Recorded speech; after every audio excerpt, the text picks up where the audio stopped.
eu vejo um exército, né? Um exército que o inimigo faz de tudo... Não precisa, obrigado. Não é o meu... O inimigo faz de tudo para derrubar, né? Se vocês forem ver toda a história ao longo da palavra, vários personagens da palavra, o inimigo ele sempre ataca os jovens, né? Ou antes, porque a tentativa dele é não deixar que eles sejam soldados frutíferos, né? Não deixar que nós sejamos pessoas que impactem esse mundo.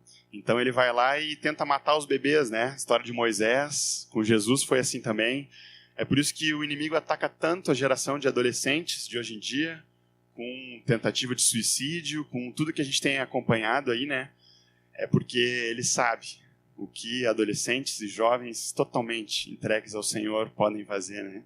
Nosso inimigo, ele já foi derrotado, totalmente derrotado, ele não tem mais chance, e aí ele quer levar mais gente junto com ele, ele já perdeu, entendeu? Então ele quer levar mais gente com ele. E ele sabe que cada um de vocês aqui tem um papel essencial em resgatar vidas para o reino. É por isso que nós somos um exército, nós não estamos aqui brincando, né?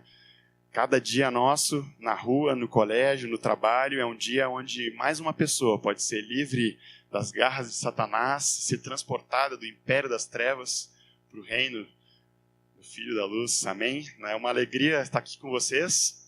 Mais uma vez, agradeço a oportunidade, né? Já conheci o André de uns 2 anos atrás, por aí, né? E desde lá a gente criou um carinho muito especial. Volta e meia trocava um WhatsApp, assim, né?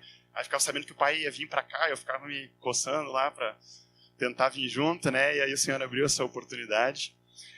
Não consegui dessa vez trazer a Tiele e o Davi, queria que vocês conhecessem eles, mas eu trago os abraços deles, da Tiele. O Davi também entra junto, ele não mandou um abraço para vocês, mas sintam-se abraçados por ele também. O Davi está com 3 meses, né? Então ainda estou sem dormir algumas noites, mas é uma alegria, né? Podemos testemunhar uma vida nascendo, uma vida se desenvolvendo, é um privilégio muito grande. E a gente vai aprendendo bem mais sobre Deus assim, né? Então tem sido um privilégio para nós. A Tiele e o Davi, principalmente a Tiele, mandou muitos beijos e abraços, ela queria muito estar aqui. Muito cedo aí achamos para o Davi vir para cá. O Davi está com 3 meses e ele já foi em 3 retiros. Aí a gente tá uma média boa, né? Mas aí esse ia ter que pegar avião e tal, daí a gente não, vamos segurar ali um pouquinho, então de repente na próxima oportunidade. Muitos abraços do meu pai também, muitos abraços para vocês, meus pais, mandaram um grande abraço com muito carinho para cada um de vocês. E é uma alegria, e ouvindo os louvores aqui, né, não poderiam ter sido melhores escolhidos esses louvores, dá para ver que o Espírito é o mesmo, né? Melhor forma de começar um encontro é exaltando aquele que merece toda a honra, toda a glória, todo o louvor. Enquanto nós cantávamos, o Senhor me lembrou um outro cântico que não sei muito bem, mas ele também fala sobre a centralidade de Cristo. E por que é a melhor forma de começar um encontro assim, né? Normalmente a gente cria uma expectativa, né? Até eu falei no videozinho sobre expectativa, né? E eu tenho aprendido a viver com muita expectativa naquilo que Deus quer fazer. Esse nosso Deus, ele nos leva a viver em novidade de vida. O que é novidade de vida, né? Cada dia tem algo novo. Cada dia tem algo novo para nós, e eu tenho aprendido a entender, tá assim, o que é que tu tem hoje? O que é que tu tem hoje para mim? Né? O Atmani falava que se eu não sou o melhor discípulo do que eu era ontem, eu já sou um mau discípulo, porque cada dia tem alguma coisa nova que o Senhor pode se revelar para cada um de nós. Então hoje tem mais. Hoje tem mais que Ele quer se revelar, mas essa expectativa, ela tem que ser muito bem alinhada. Porque se essa expectativa for em alguém que não seja Jesus, nós vamos nos frustrar, sem dúvida. Se de alguma forma a expectativa de vocês está em alguma pessoa desse retiro, ou está em alguma coisa do que eu vou falar, ou tá em mim, vocês vão se frustrar muito. Se alguém de vocês botou alguma expectativa em mim, já era, vocês vão se frustrar demais.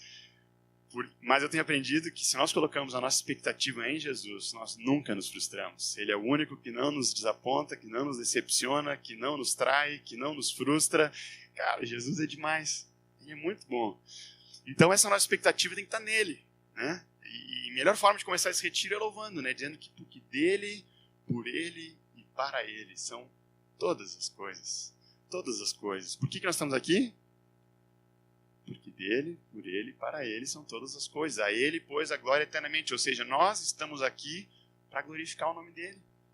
Nós falamos que o propósito eterno de Deus é de ter uma família, de muitos filhos semelhantes a Jesus, para a glória de Deus Pai. Existe uma finalidade. E às vezes a gente não para pensar muito nas coisas, né? Às vezes a gente faz meio no automático, sabe? Mas por que a gente faz o que faz aqui? Por que a gente está aqui? Por que a gente está louvando o Senhor? Para glorificar o nome de Deus. Nós nascemos para isso. É isso que nos completa, é exaltarmos o nome do nosso Deus. Então a gente tem que parar para pensar às vezes nas coisas, né? Por que nós temos que ser santos? É porque se eu for santo, eu vou ser mais parecido com Jesus. E se eu for mais parecido com Jesus, isso traz glória para o nome dele. Ou seja, a finalidade é glorificar o nome dele. Por que nós falamos de Jesus para outras pessoas? Porque quando nós resgatamos vidas e vidas se arrependem e voltam para o senhorio de Cristo, quem que é glorificado com isso? O nome de Deus. Por que nós servimos as pessoas? Jesus disse lá em Mateus 5, né? Assim também brilhe a vossa luz diante de Deus e dos homens, para que vejam as vossas boas obras e glorifiquem o vosso Pai que está nos céus. Ou seja, a finalidade de todas as coisas é a glória de Deus. Então nós estamos aqui para glorificar o nome desse Deus. Então eu queria convidar vocês a orarem mais uma vez, e eu vou compartilhar uma canção com vocês, que fala sobre nós deixarmos Jesus crescer mais em nós, porque à medida que Ele vai crescendo mais na nossa vida, o nome de Deus é glorificado, né? Nós não podemos agradar a Deus por nós mesmos, nós não podemos melhorar. Um dia eu me deparei com isso, assim, né? Me dei conta de que nós não conseguimos melhorar. O que nós podemos fazer é deixar que Jesus viva mais no nosso lugar. Não é que o Daniel vai ser melhor ou a gente vai sair desse retiro melhor. Nós temos a expectativa de sair desse retiro mais parecidos com Jesus, deixando Ele viver mais no nosso lugar. Não, é uma vida substituída por Cristo. Substituída. Eu saio de cena e Ele entra, Ele passa a viver. E aí quando Ele vive no nosso lugar, isso glorifica o nome de Deus. Então que esse retiro, nossa expectativa esteja toda em deixar que Jesus assuma mais e mais o controle da nossa vida, para que o nome de Deus seja glorificado. Então eu queria convidar vocês a baixarem as cabeças e nós orarmos essa canção, que é um convite a nós diminuirmos e o Senhor, Ele crescer mais na nossa vida. Amém?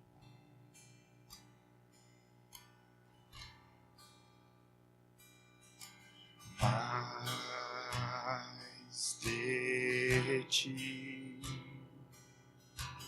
mais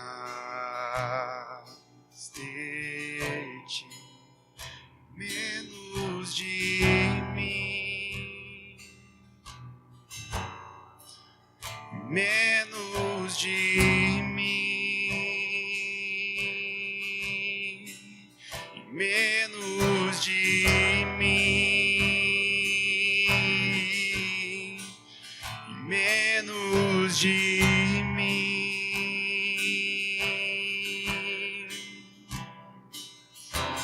mais de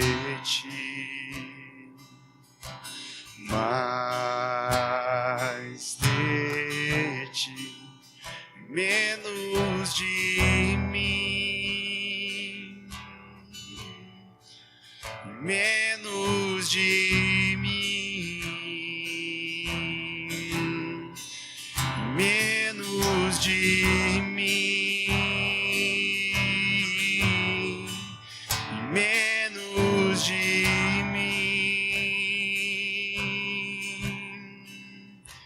que Ele cresça e eu diminua, que Ele apareça e eu me constranja com a sua glória e todo seu amor, infinita humildade, servo de todos os irmãos, que Ele cresça e eu diminua, que Ele apareça e eu me constranja com a sua glória e todo seu amor, infinita humildade, servo de todos os irmãos, que ele cresça e eu diminua, que ele apareça e eu me constranja com a sua glória e todo seu amor, infinita humildade, servo de todos os irmãos.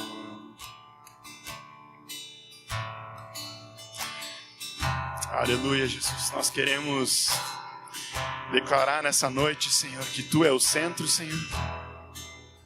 Tu é o motivo de estarmos aqui, Jesus. Nada mais importa, Senhor. Nós queremos alinhar nossas expectativas em Ti aqui, Senhor. Tu é o motivo, Senhor. Tu é a razão. Tu é o centro de todas as coisas, Senhor. A Ti toda a glória, Senhor. Se tem alguma parcela de nós que veio aqui por algum outro motivo, Senhor, nós queremos Te entregar isso, Senhor. Para que Tu seja exaltado, Senhor, o tempo todo nesses dias, Senhor. Para que o Teu nome seja glorificado, Senhor, nas nossas conversas. Para que Teu nome seja glorificado no período de lazer, de esporte, Senhor. Para que Teu nome seja glorificado enquanto nós jantamos, Senhor. Para que o Teu nome seja glorificado enquanto estamos aqui reunidos, Senhor. Para que o Teu nome seja glorificado enquanto nós louvamos e Te adoramos, Senhor. Nós queremos Te dar toda a honra, Senhor. Toda a glória, todo louvor, Senhor. Todo louvor, Senhor. Seja exaltado. Assume o Teu lugar. Lugar de honra, lugar de glória. No nosso meio assume, nós Te entregamos aqui toda a honra e toda a glória. Tudo é para Ti, tudo é Teu, Senhor Jesus. Que Ele cresça e eu diminua, que Ele apareça e eu me constranja com a sua glória e todo seu amor, infinita humildade.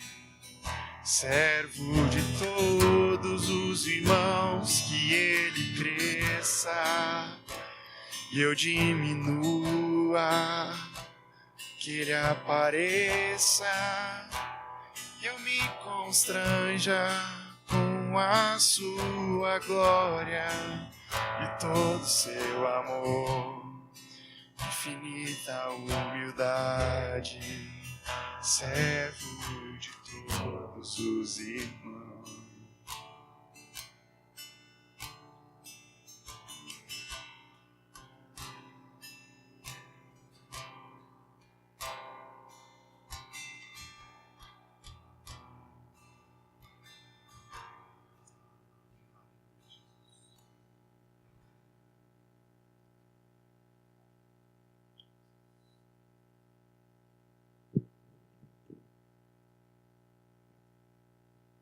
Aleluia. Tudo é para Ele, né? Se não for tudo para Ele, a gente não faz. Não vale a pena, né? Mas Deus é bom. É uma alegria estar aqui com vocês mais uma vez. Me sinto muito como Paulo falou aos Efésios, assim, né? Capítulo 3, versículo 8, ele fala assim: a mim, o menor de todos os santos, me foi dada essa graça de pregar aos gentios o evangelho das insondáveis riquezas de Cristo. Eu me sinto muito como ele, né? O menor de todos os santos, foi dada essa graça de estar aqui diante de vocês, assim, né? Não sou um pastor, eu sou um pastor da minha casa, né? Sou um pastor da minha casa. É uma alegria, mas eu tenho descoberto uma vida incomparável. Uma vida de insondáveis riquezas de Cristo. Elas são muito grandes e o inimigo tem feito de tudo para roubar, para roubar, porque ele só vem para roubar, matar e destruir. É só o que ele sabe fazer, né? Tudo é só o que ele sabe fazer. Então, ele vem para roubar, principalmente, eu tenho percebido no meio dos jovens e dos adolescentes, a alegria da vida com Cristo. Às vezes eu tenho a impressão de que parece que é pesado. Não sei se vocês têm essa impressão, às vezes parece que é pesado aquele negócio. Não, mas ser discípulo, tem que abrir mão daquilo, abrir mão daquilo. A vida com Cristo ela é muito boa. Salmos 16, se eu não me engano, versículo 11, ele fala: na tua presença, a plenitude de alegria.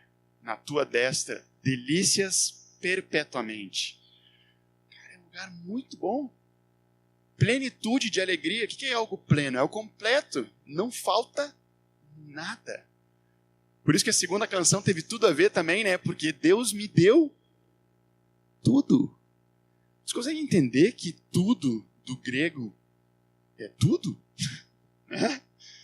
É tudo. Cara, ele deu tudo. Eu não sei grego, né? Mas é tudo. Tudo significa tudo. Ou seja, plenitude, algo completo. E a palavra fala, e a palavra é a verdade, ela diz que nós temos recebido tudo. E na presença do Senhor, a plenitude de alegria. Ou seja, é muito bom.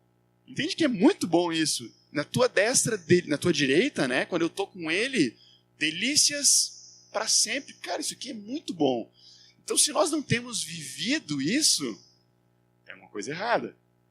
Ou a palavra está mentindo, ou eu preciso descobrir alguma coisa que eu não estou vivendo. Né? Por quê?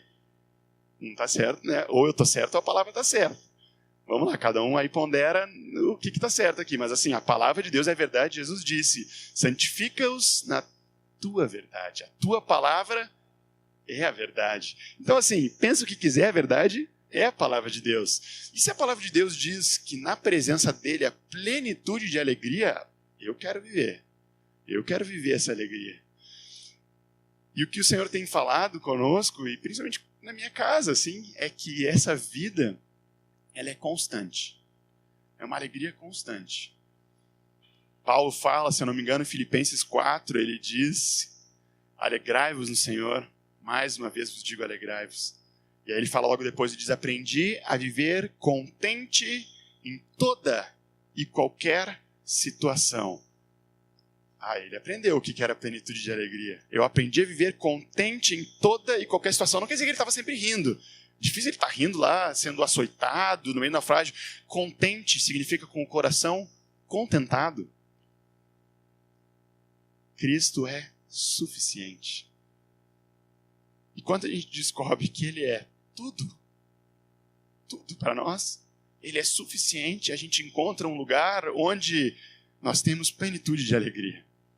As nossas emoções podem flutuar, e elas flutuam pra caramba, né? Elas vão, uma hora a gente está aqui, mas em Cristo, sempre constante. Melhor, é sempre crescendo. De fé em fé, de glória em glória. Então existe uma porção da vida de Cristo para cada um de nós que nós temos que nos apropriar. É uma vida abundante. Jesus disse: eu vim para que vocês tenham vida. E vida em abundância. Ele não disse: eu vim para que vocês tenham uma vida meia boca. Você usa essa expressão aqui? Não vim para que vocês tenham uma vida meia... Se eu falar um negócio lá do sul, e aí vocês me peçam a tradução aí. Mas eu vim para que vocês tenham vida em abundância, Jesus disse. Abundância é uma palavra que a gente não usa muito, mas assim, é muita quantidade. Então ele não veio para que a gente vivesse uma vida com ele caindo aos pedaços. Ele não veio para que a gente vivesse uma vida com ele onde é só luta, é só dificuldade, é só... Não, isso não é a vida que Cristo tem para nós. Eu não estou dizendo que não tem lutas, eu não estou dizendo que não tem dificuldades, porque Jesus mesmo disse: no mundo passais por aflições, mas o que ele diz depois? Tende bom ânimo, eu venci o mundo. Ele já venceu. Ele não está falando que um dia eu vencerei. Estudiosos do português, não é o meu caso, eu venci o mundo. Isso é passado. Ele já venceu, então nós precisamos nos apropriar dessa vitória, que ela está disponível. E aí a minha expectativa é, esses dias, com muita simplicidade, compartilhar com vocês sobre essa vida. Essa vida que está disponível para nós vivermos, para cada um de nós. Nós precisamos agora buscar conhecer mais esse nosso Deus que tem essa riqueza de vida para cada um de nós. Essa vida é a vida eterna, né? A própria palavra fala, deixa eu ver, João 17,3, para quem está anotando, ela fala, e a vida eterna é esta, que te conheçam a ti, o único Deus verdadeiro, e a Jesus Cristo a quem enviaste. Ou seja, a vida eterna não é viver para sempre. A vida eterna é conhecer a Deus e conhecer a Jesus.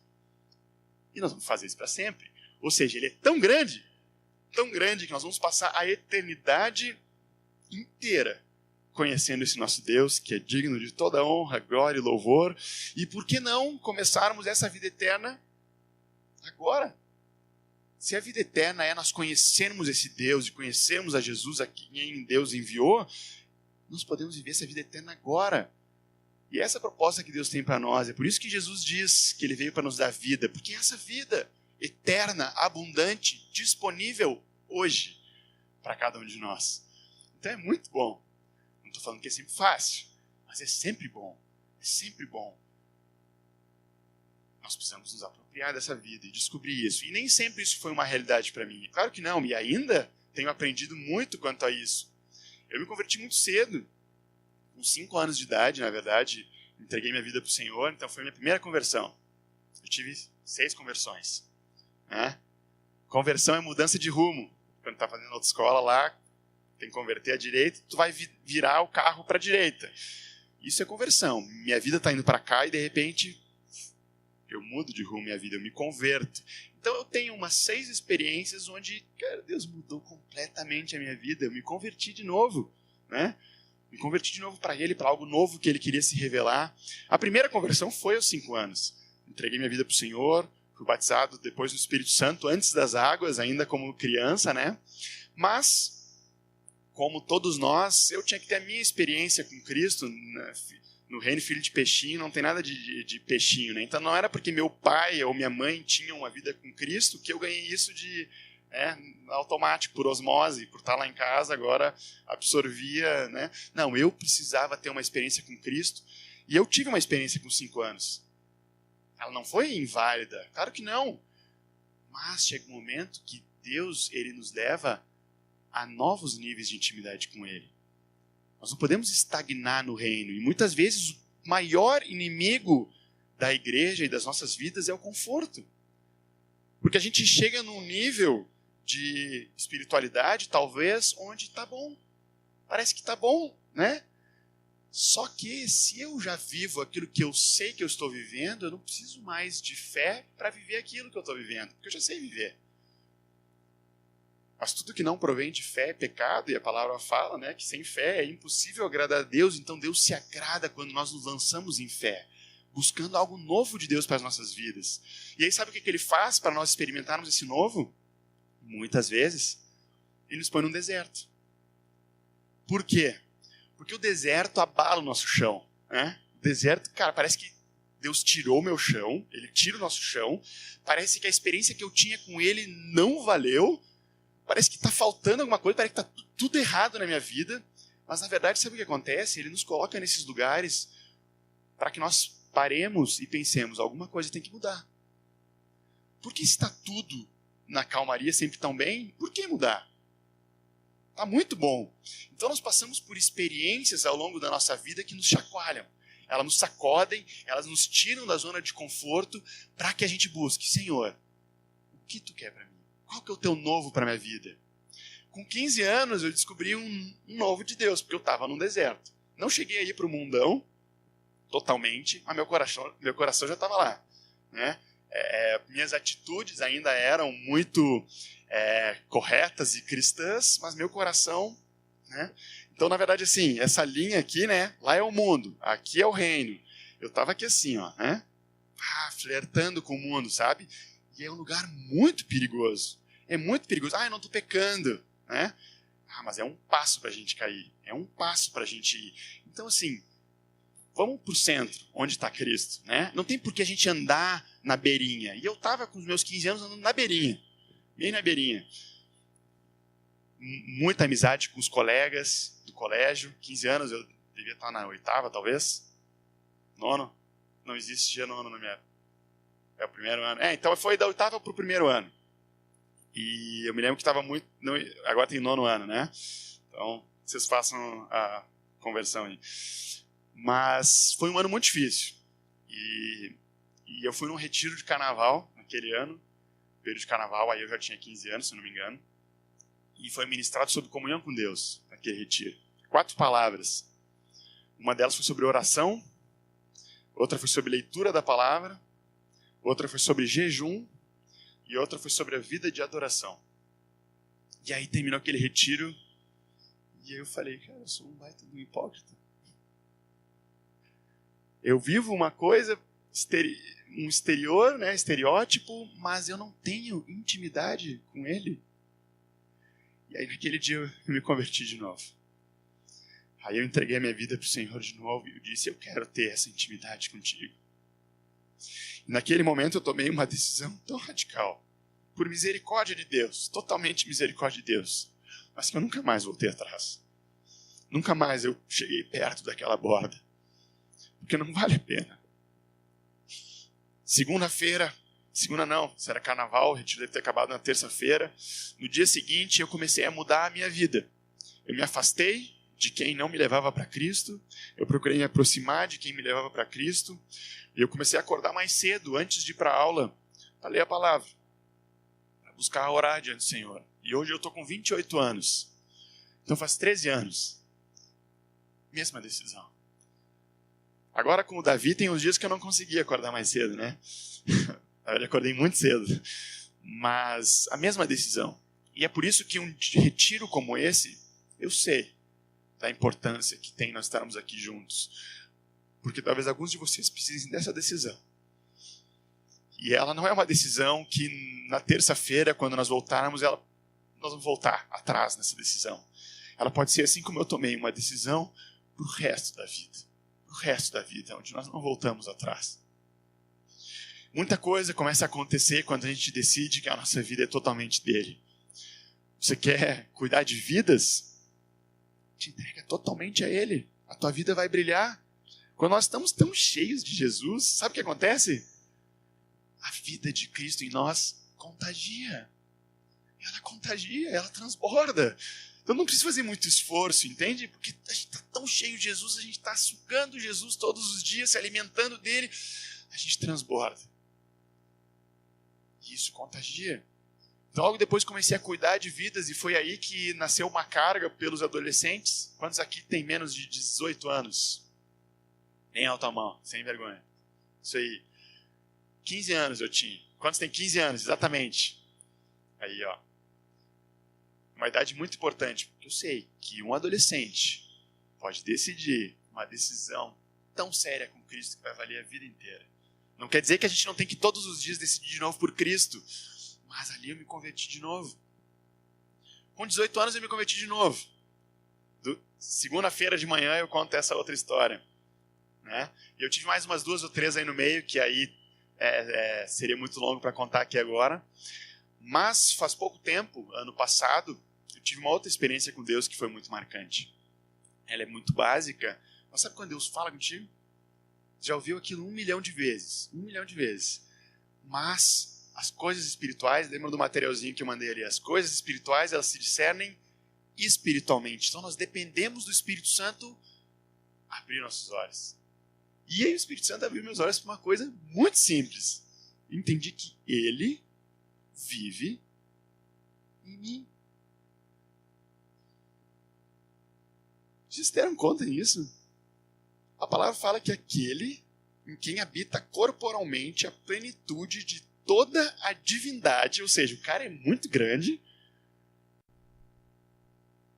Quando o Espírito Santo abriu meus olhos para perceber isso, não tinha mais culto de domingo, ou um grupo de jovens apenas no sábado, ou grupo caseiro, como um momento de comunhão com Ele.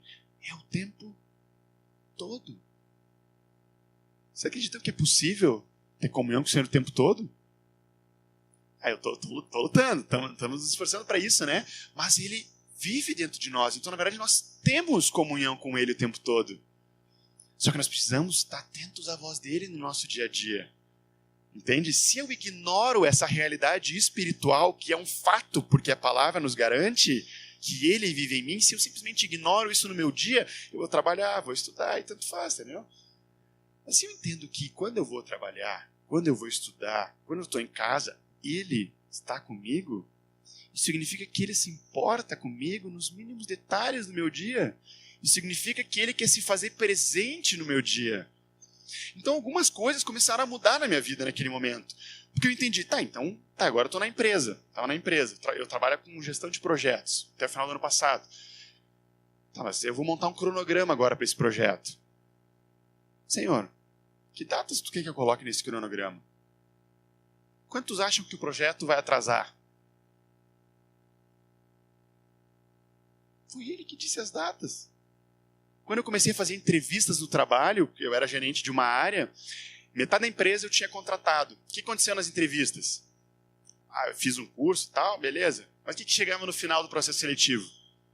Senhor, quem tu quer que eu contrate? Você acha que esse cara vai ter um bom desempenho na empresa? Deus disse para contratar o cara. Entende? Quando tinha uma reunião, e aí a reunião começava a ficar tensa. E aí, reunião de empresas, eles começam, põe um argumento, e principalmente prestação de serviços, os clientes começam ali, né? E a reunião ficava tensa. Senhor, acalma essa reunião. Traz a tua paz agora. Me dá uma ideia. Me dá uma ideia. O que acontecia?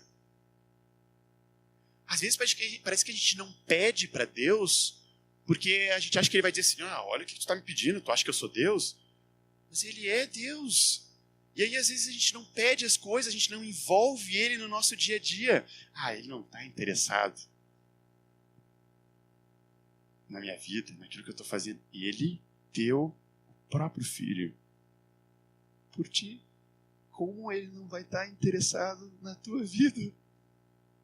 É claro que Ele está interessado. E eu poderia citar dezenas de exemplos aqui para vocês. Eu me lembro que meus colegas chegavam, às vezes perguntavam sobre uma nota de uma prova na faculdade, e eu dizia, claro, cara, eu faço prova em dupla. Vocês fazem sozinho, toda a prova que eu faço em dupla. E mais, é o cara que tem todo o conhecimento do mundo, de tudo, cara, habita em mim. Então, Deus quer que nós tenhamos uma vida prática com Ele, uma vida de domingo a domingo, onde o tempo todo Ele está presente. A própria palavra fala, orai sem... Se diz para orar sem cessar, é porque Ele escuta sem cessar. Ele está o tempo todo ouvindo. Ele está o tempo todo disposto a ter um relacionamento conosco, mas a gente ignora a presença dele dentro de nós. Aí sabe o que acontece?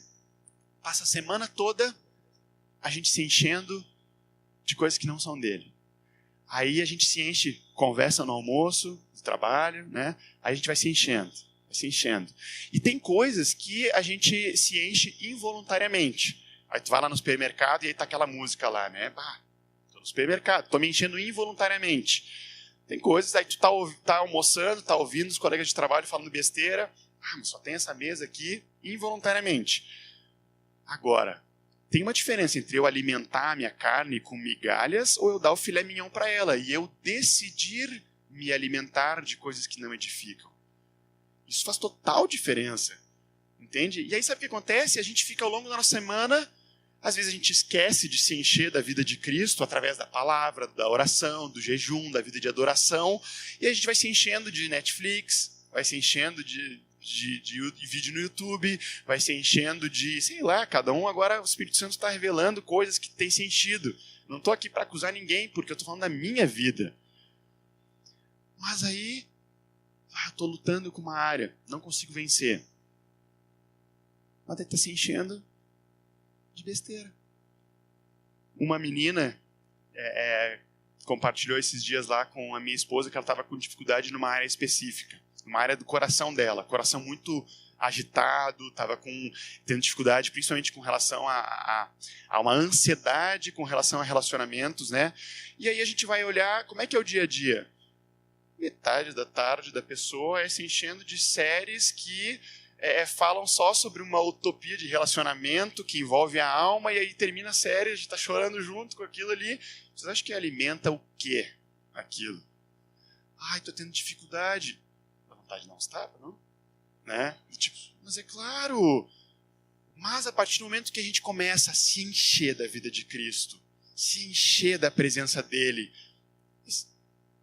esse pecado, cara, ele que vive em nós já venceu. E aí a gente se apropria dessa vitória, porque ele vive em nós, não é que a gente vai vencer. Então essa é a vida eterna que Deus tem para cada um de nós. Conhecermos hoje a ele com intimidade. Eu não estou falando de conhecer, de saber quem ele é, porque eu conheço o Bill Gates de nome, já li na internet alguma coisa sobre ele, mas eu não tenho intimidade com ele. Então não adianta nós conhecermos a Jesus apenas de ouvirmos falar, mas que nem Jó, agora meus olhos te veem. Antes eu te conhecia só de ouvir falar, de experiência dos outros, mas ele quer que cada um de nós tenha experiências, intimidade com ele. Isso não é para alguns, isso não é para os escolhidos, eleitos, no sentido de a palavra fala de escolhidos, claro, mas ela diz que nós fomos como igreja, cada um.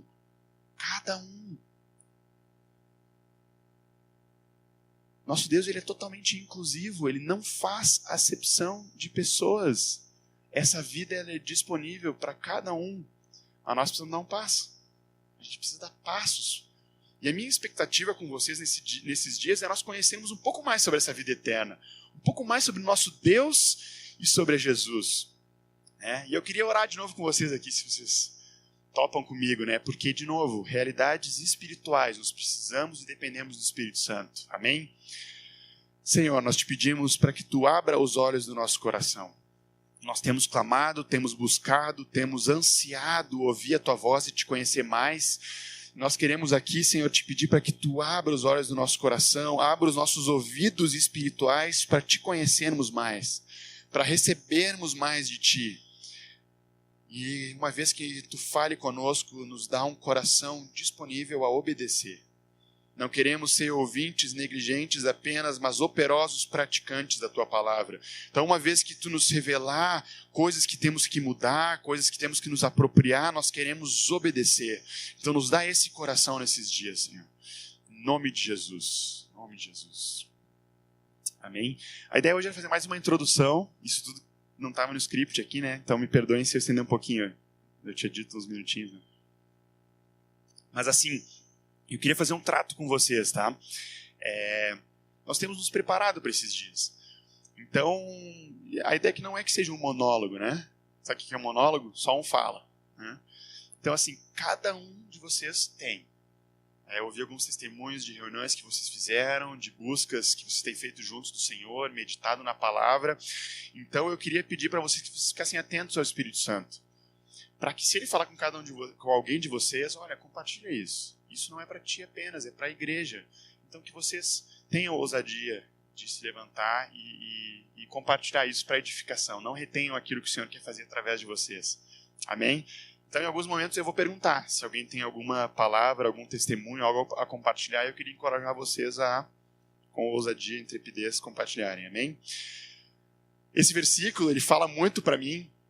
É interessante, 2 Coríntios 13, em algumas Bíblias 13, em algumas Bíblias 14. Eu não tive tempo de pesquisar por quê. Se alguém quiser depois olhar aí no Google e descobrir.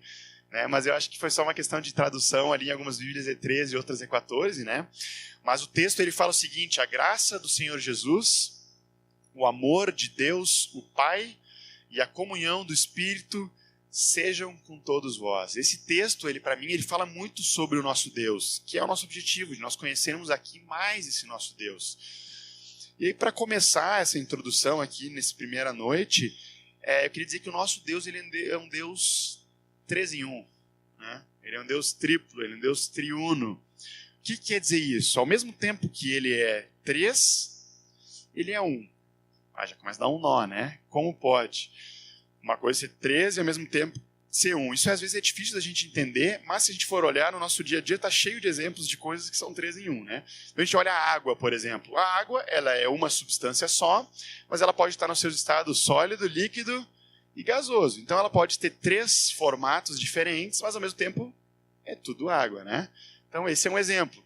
Outro exemplo, o cubo, né? Um cubo, por exemplo, não tem nenhum aqui, mas é um objeto só, mas ao mesmo tempo ele tem altura, largura e profundidade. Então são 3 dimensões de um objeto que formam um cubo só. A mesma coisa pode acontecer com uma pessoa. Então eu, Daniel, sou uma pessoa só, mas para a Tiele eu sou o marido dela, eu sou irmão do Jonathan e do Michael e sou filho do John e da Marta. Então é uma pessoa só, mas eu também tenho 3 diferentes papéis dentro da minha família. Deixando de lado a ruindade dos meus exemplos aqui, né? Acontece algo muito semelhante. Ao mesmo tempo que Deus é 3, ele é um. São 3 pessoas diferentes. Não estou falando de seres humanos. São 3 pessoas diferentes, mas que ao mesmo tempo eles são um só. Então é possível ter uma coisa que é 3 em 1. E o nosso Deus, na plenitude dele, na incompreensível majestade dele, ele é um só, mas ao mesmo tempo ele possui 3 diferentes pessoas que caracterizam esse nosso Deus, que é Deus Pai, Deus Filho e Deus Espírito Santo. Vamos abrir alguns textos que falam disso, por exemplo, Mateus 28, 19.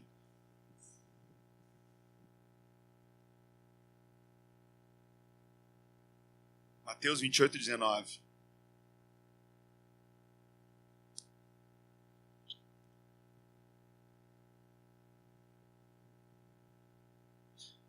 Mateus 28, 19 é mais um versículo que mostra no mesmo versículo as 3 pessoas, né, da divindade. Ou seja, ide, portanto, fazei discípulos de todas as nações, batizando-os em nome do Pai, do Filho e do Espírito Santo. Então, assim como o nosso texto de 2 Coríntios, aquele texto também fala dos 3. Está falando ali do amor de Deus, está falando da graça de Jesus, e está falando da comunhão do Espírito, né? Outro texto, Lucas 3, 21 a 22.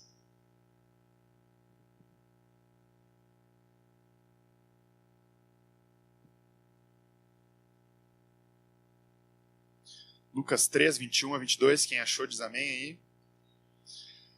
E aconteceu que, ao ser todo o povo batizado, também o foi Jesus. E estando ele a orar, o céu se abriu, e o Espírito Santo desceu sobre ele em forma corpórea como pomba, e ouviu-se uma voz do céu: Tu és o meu filho amado, em ti me comprazo.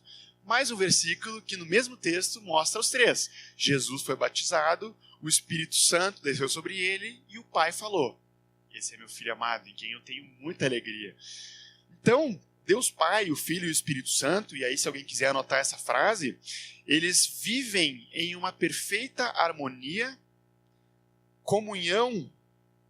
harmonia e comunhão de amor e glorificação mútua. Deus Pai, o Filho e o Espírito Santo, eles vivem em uma perfeita harmonia e comunhão de amor e glorificação mútua. É tão profunda essa relação entre eles que eles se tornam, que eles são um. Entende? É tão profundo isso que eles têm que eles são um só. Eles existem desde sempre e são completos em si mesmos. Eles são completos em si mesmos, ou seja, desde a eternidade, Deus Pai, o Filho e o Espírito Santo vivem esse relacionamento e essa comunhão mútua perfeita, que eles são completos em si mesmos. E vocês devem ter percebido nos nossos textos de João 14, 15 e 16, não vou perguntar aqui quem leu, mas quem leu deve ter percebido que são capítulos que falam o tempo todo sobre essa relação. Deus Pai, o Filho e o Espírito Santo. Jesus, nessa altura aqui do campeonato, ele estava na última semana de vida dele.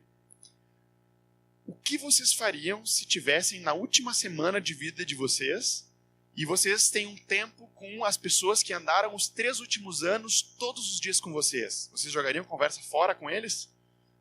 Ou vocês falariam das coisas mais importantes que tem para vocês?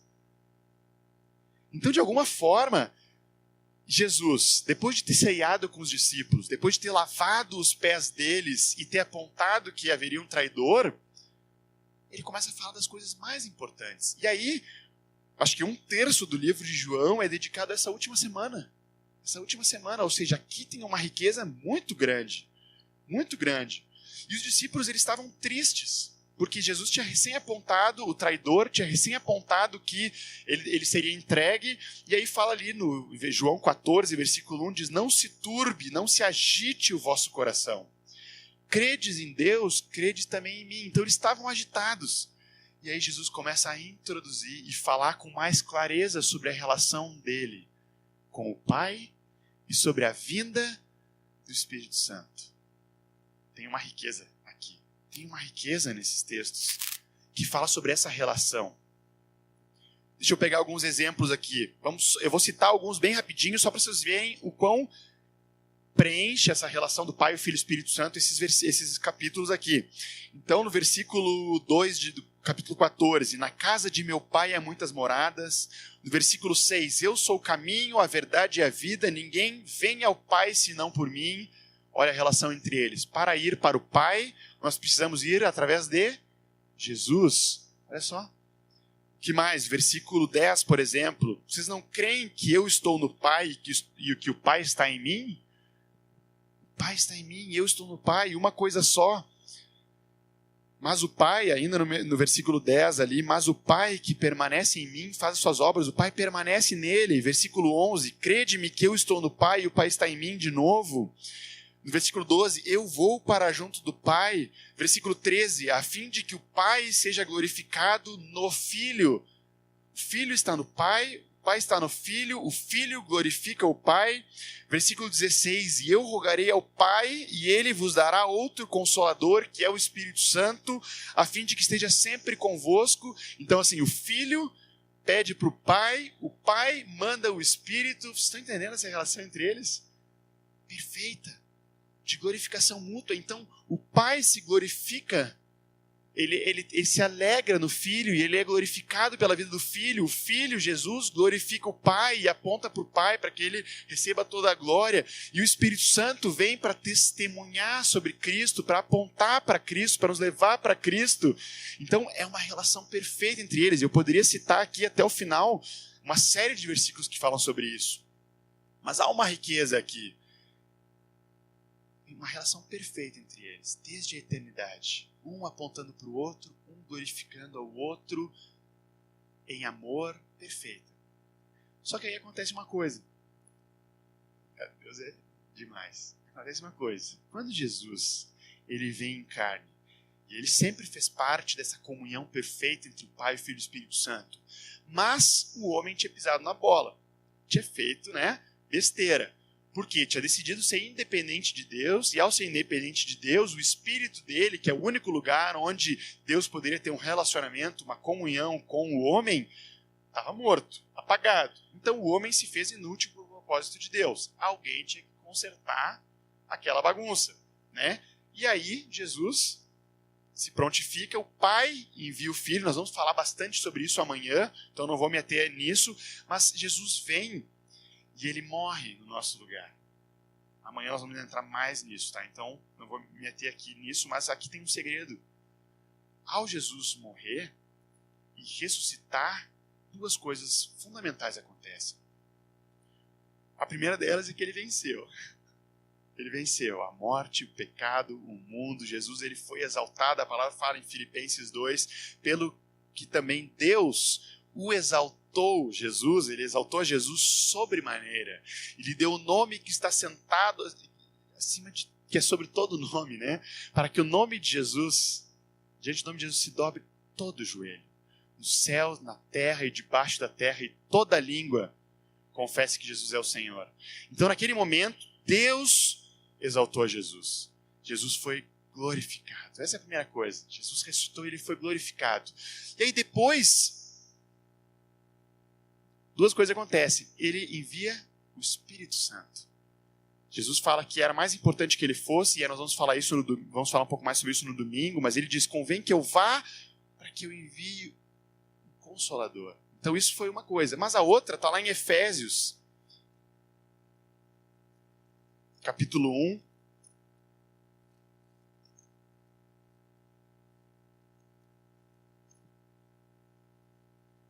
Efésios 1, versículos, a partir do 20 ali. Na verdade pode ser do 18.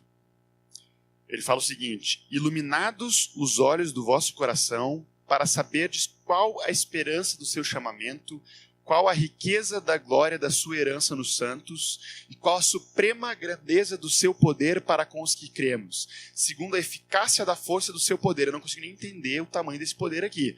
Ele começa a dizer, né?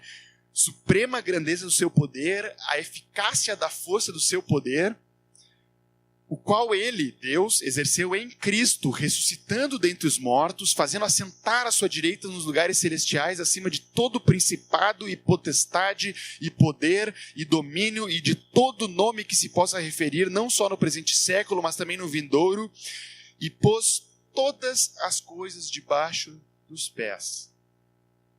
O que acontece aqui? Paulo, ele estava orando, versículo 18 fala para que os olhos deles fossem iluminados, ou seja, para que eles entendessem, para que eles compreendessem o tamanho da grandeza do poder que ressuscitou Jesus e colocou o nome de Jesus acima de todo nome, como nós vimos em Filipenses 2, e deu todo o poder e toda a autoridade sobre todas as coisas para Jesus. Paulo estava orando para que eles entendessem isso, mas não para por aí. Olha o que diz: e para ser o cabeça de todas as coisas, Jesus o deu à igreja, o qual é a plenitude daquilo que a tudo enche em todas as coisas. O que esse texto está dizendo? Paulo estava orando para que eles tivessem os olhos deles abertos, para que eles compreendessem que toda a suprema grandeza do poder que Deus exerceu ressuscitando Jesus e colocando ele acima de todo nome, ele deu essa mesma autoridade à igreja. Vocês conseguem entender o tamanho disso? Deus deu essa mesma autoridade à igreja para que Jesus fosse o cabeça de todo o corpo. Então nós agora, como corpo de Cristo, somos inseridos naquela comunhão perfeita entre o Pai, o Filho e o Espírito Santo. Quando nós somos batizados, a palavra fala, se eu não me engano, em Gálatas 3:27, diz que nós somos inseridos em Cristo. Quando nós somos inseridos em Cristo, nós fazemos parte do corpo dele. E o corpo não se separa da cabeça. Então, Cristo, que está nesse relacionamento, nessa comunhão profunda, perfeita de amor com o Pai, o Filho e o Espírito Santo, nós agora, como igreja, somos inseridos aqui. Percebem quão precioso é isso? É muito grande. E o que acontece é que, assim como o Pai, o Filho e o Espírito Santo, eles cada um tem um papel nessa relação. Vocês lembram? O Pai, né, ele é glorificado no Filho, o Filho, ele exalta o Pai, o Espírito Santo aponta para o Filho, cada um deles, e a gente pode levantar vários versículos aqui que vão falando dessa relação entre eles, mas assim como eles têm um papel, e eles recebem algo um do outro, nós, como igreja, nessa mesma relação, também temos um papel e também recebemos algo dessa comunhão. E o que esse texto, para mim, ele fala? Ele fala de algumas verdades que nós recebemos por estarmos em Cristo. Quando Paulo termina o livro de 2 Coríntios, a carta de 2 Coríntios, ele fala que todas essas coisas, né? A graça de Jesus, do Senhor Jesus, o amor de Deus o Pai, a comunhão do Espírito sejam com vós, sejam com todos vós. Ou seja, são coisas, são verdades que nós precisamos nos apropriar. Elas são nossas por nós estarmos nessa comunhão profunda como igreja entre o Pai, o Filho e o Espírito Santo. É claro que essa lista aqui ela não é conclusiva, não são só essas três coisas. Mas nós podemos aprender uma riqueza aqui. Paulo não falou por acaso isso, entende? Então, o que é que nós recebemos através do Pai, do Filho e do Espírito Santo? Muitas verdades, mas três delas estão ali. E a expectativa, então, por isso que nessa sexta de noite eu queria só fazer esse panorama para vocês, para que nós entendamos que em Cristo, sendo corpo dele, nós somos inseridos nessa comunhão entre o Pai, o Filho e o Espírito Santo, nós podemos nos apropriar do amor de Deus o Pai, da graça de Jesus e da comunhão com o Espírito. E nós também temos um papel nessa relação, e aí nós vamos falar sobre esse papel também em um dos dias do retiro. Então, a minha expectativa é que nós compreendamos um pouco mais sobre essas verdades nesses dias. Atos 7:55, se quiserem abrir.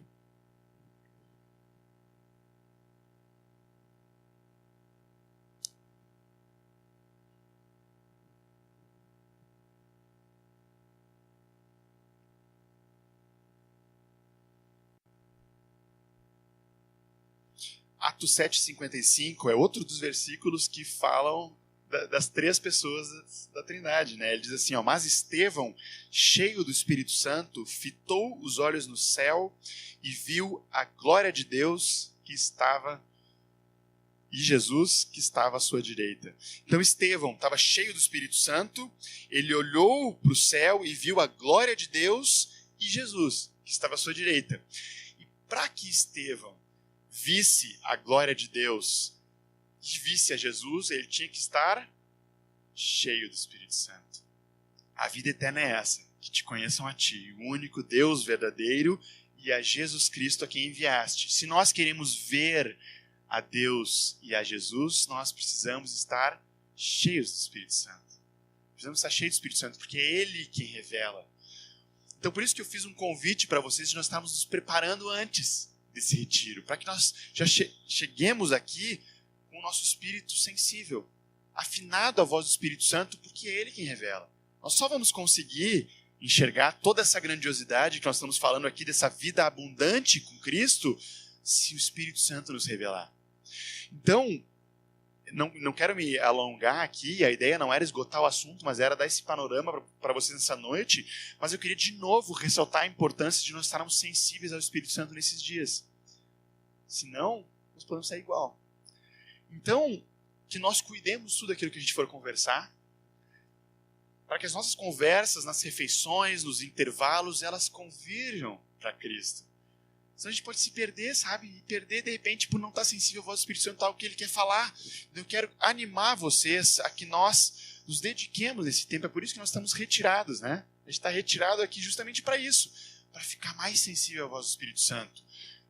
Então eu queria fazer esse convite para que nós nos reuníssemos aqui em grupos e abençoássemos a vida uns dos outros. E nós podemos orar, assim como Paulo orou no versículo de Efésios 1:18, como nós lemos aqui, para que os olhos deles fossem iluminados.